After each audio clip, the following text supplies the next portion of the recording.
তবে কি প্রিন্স সিনেমাতে লিড হিরোইন হিসাবে দেখা যাবে টলিউডের জনপ্রিয় অভিনেত্রী কিরণমালা খ্যাত অভিনেত্রী রূপমালাইকে?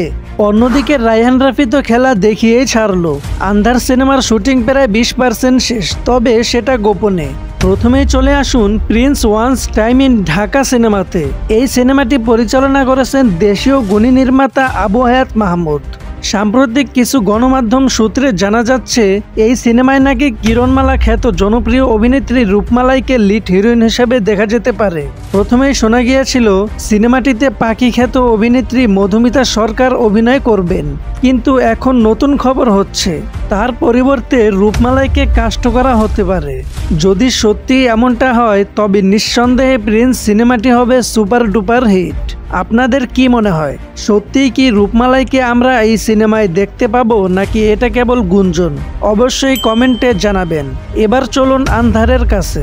অন্যদিকে বাংলার জনপ্রিয় নির্মাতা রায়হান রাফি পরিচালনা করছেন বিগ বাজেটের হরর ড্রামা আন্ধার। এই সিনেমায় লিড চরিত্রে থাকছেন জনপ্রিয় অভিনেতা সিয়াম আহমেদ।